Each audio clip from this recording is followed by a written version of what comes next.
WBNG, the Southern Tier's #1 local news. This is 12 News at 6. Good evening and thank you for joining us. I'm Kyle Spizak. We begin in Delaware County, where using fire towers to spot fires in the Catskill Mountains is a thing of the past. In fact, it's been decades since the last one was used. But some of them still stand, and for one Delaware County community, there was a big push to reconstruct the tower that stood on Bramley Mountain.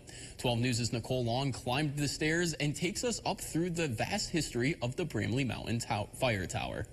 Fire watchers used to tower over the Delaware River Valley in 4 structures used to spot any danger.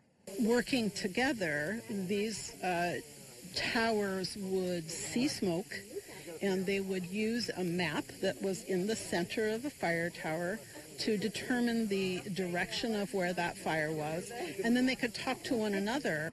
But times changed, and fire watchers were soon replaced. In the early 70s, by then we had airplanes in the sky, which had good communication and good lines of sight and began to take over the job.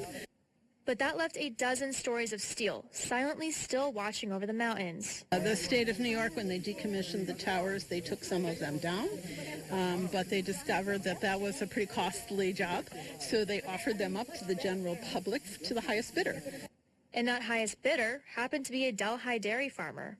I'm assuming, I don't know for sure, but he was probably the only bid because it was purchased for $50. So down the tower went. Part of the deal was that they did have to remove the fire tower by a certain date.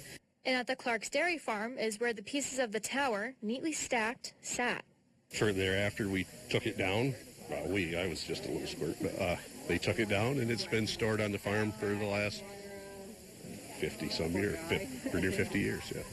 By then, the Catskill Mountain Club had formed, creating the Bramley Mountain Trail and later forming the Friends of the Bramley Mountain Fire Tower. It took them 8 years of meetings and permits and reconstruction to put the fire tower back into its place. And one woman stood at the base of it all, president of the nonprofit, Amber Birdie. This step shows Ann digging in the dirt to prepare the footers for this project and the harness to go all the way to the top to get it done. Wow. Thank you.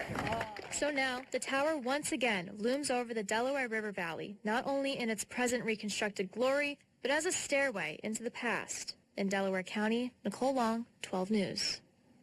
And the fire tower is open to visitors on weekends for Memorial Day through Indigenous Peoples Day.